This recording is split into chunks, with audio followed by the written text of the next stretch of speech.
The value of k for which the system of equations 3x minus ky is equal to 7 and 6x plus 10y is equal to 3 is inconsistent।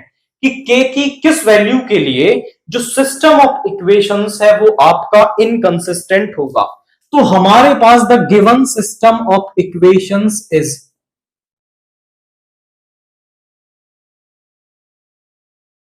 हमारे पास जो given system of equation है वो क्या है जरा समझिए।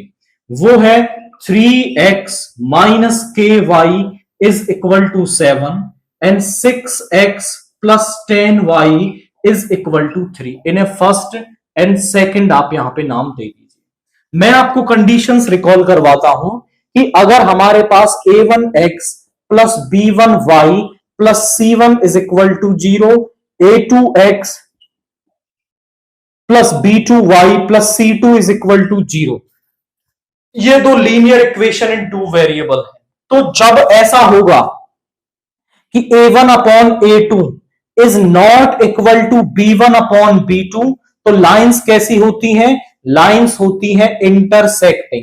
और हमने अभी पढ़ा कि लाइंस जो है वो जितने पॉइंट्स पे कट करती हैं उसे हम क्या कहते हैं? उसके उतने सोल्यूशन होते हैं। मैं कह रहा हूं कि लाइंस इंटरसेक्टिंग है, मतलब एक पॉइंट पे कट करेंगी तो उनका होता है वन सोल्यूशन, या फिर इसको यूनिक सोल्यूशन भी कह देते हैं। और ये क्या हो गया? ये कंसिस्टेंट हो गया क्योंकि सोल्यूशन तो मिल रहा है। एंड दूसरा केस आता है a1 upon a2 is equal to b1 upon b2 is equal to c1 upon c2। उस केस में लाइंस क्या होती हैं? कोइंसिडेंट होती हैं।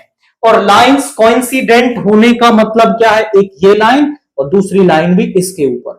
मैं आपसे पूछूं कितने पॉइंट पे कट कर रही है एक दूसरे को, तो आप कहेंगे कि सर इनफाइनाइट पॉइंट पे कट कर रही हैं, मतलब इनफाइनाइट सोल्यूशन है इसके।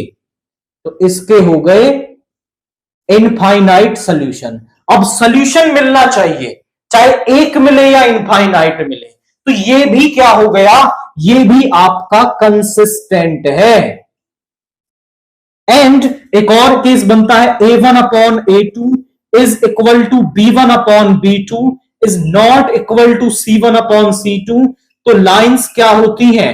पैरेलल। पैरेलल मतलब अब दो लाइंस पैरेलल जा रही हैं, मैं आपसे पूछूं कि वो कितने पॉइंट्स पे कट करेंगी? आप बोले सर जब वो पैरेलल ही हैं तो कट ही क्या करेंगी? मतलब कट ही नहीं करेंगी।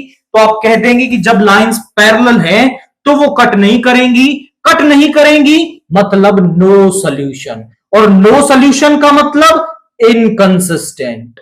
जब आपको सॉल्यूशन नहीं मिल रहा है then the system of equations is inconsistent.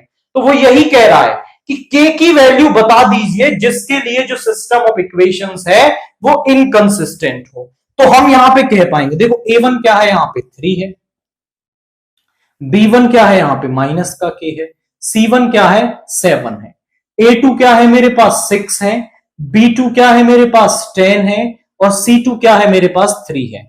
a1 upon a2 यानी 3 upon 6 minus k upon 10 is not equal to 7 upon 3। ये दोनों इक्वल है, आपस में इक्वल रख लेंगे, क्रॉस मल्टीप्लाई कर लो। 10 into 3 is equal to k into 6।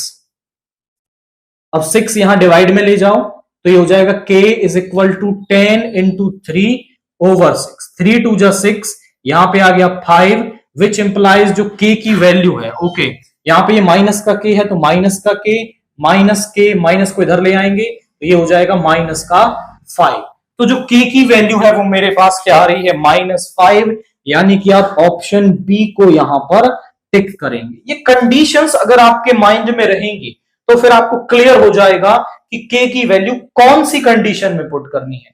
वो कह रहा था इनकंसिस्टेंट, तो वो ये केस होता है, और k की वैल्यू हमने यहां पर -5 निकाल दी है।